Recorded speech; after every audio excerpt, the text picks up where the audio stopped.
friends, today we have a Samsung LED TV. The model number of this TV is UA32FH4003R. So this TV is totally dead and the power indicator is not working also, which means it has fault in its power supply. In the power supply of this TV, there is one part which keeps giving you problems, and because of this part, the whole TV gets ruined. And sometimes, for a small problem, we check whole the circuit board and still we get no clue of the problem. And I'm sure, after watching this video, you will save your time and your hard work. And the most important thing, you will save your circuit from being damaged. So friends, before knowing how to tackle the main fault, let's get some basic knowledge about the power supply.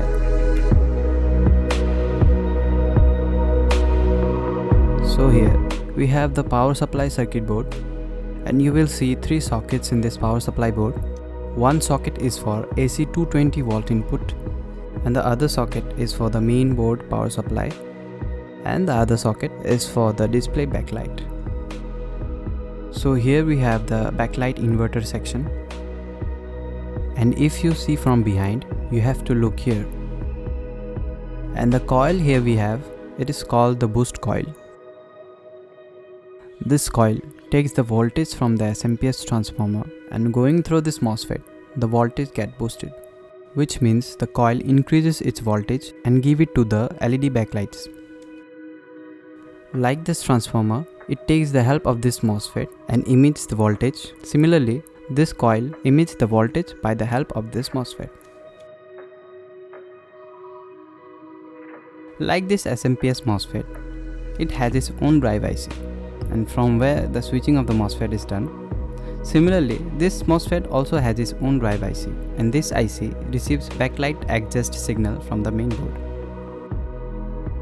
In this power supply, there is another section which is called enable section, and the backlight control and the power on off is controlled from this section. The power on off signal or the voltage in this enable section is received from the main board. After that, the signal go through the transistor to the backlight inverter section and the power supply. So now it's time to know the part which damages over and over and gives you lots of trouble. So today I'm going to tell you about the output voltage which is emitted through this power supply, and I believe it will help you in your future in several ways.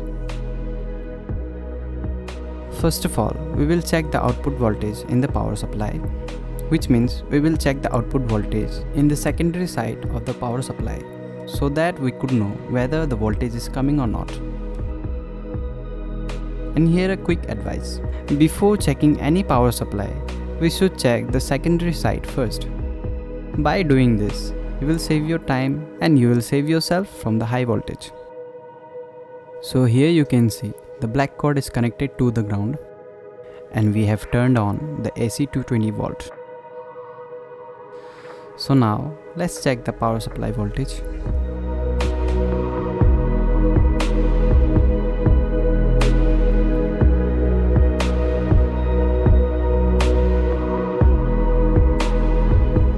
And firstly, we will check nothing but the power supply voltage.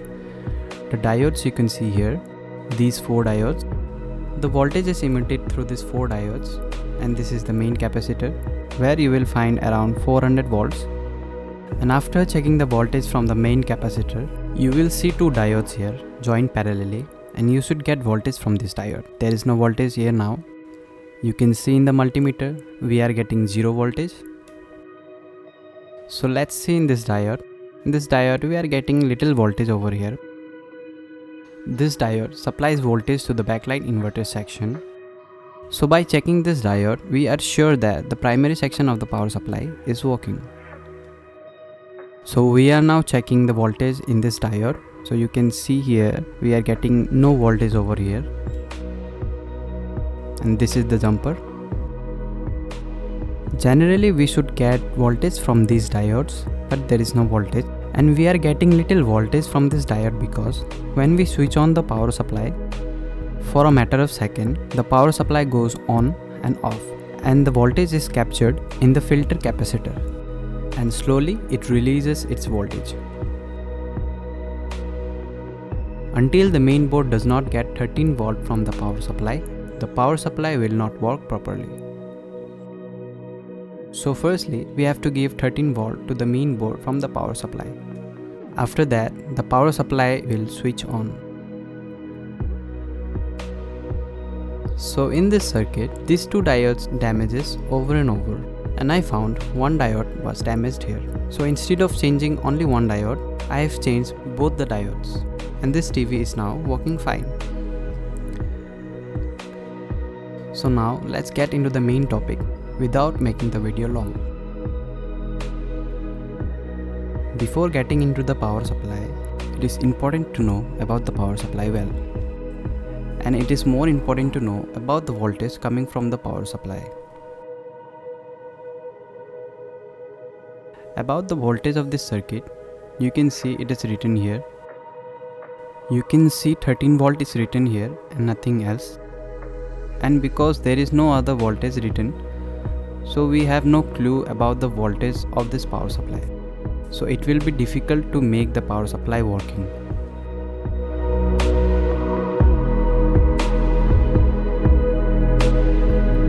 For now, let's note this output voltage. This is pin number 1. We get 13 volt from this pin. This is pin number 2. We get 0 volt from this pin. This is pin number 3. We get 13 volt from this pin. This is pin number 4. We get 2 volt from this pin. This is pin number 5. We get 13 volt from this pin. This is pin number 6. We get 5 volt from this pin. This is pin number 7. We get 13 volt from this pin. And the rest 8, 9, 10 are the ground 0 volt. These voltages are taken from the running TV. Whenever you need these voltages and feel like forgetting, you can always come back to our channel and watch this video. So friends, how you like the video? Please do comment, like and share the video. Who have not subscribed to my channel yet, please do subscribe so that you never miss our new videos.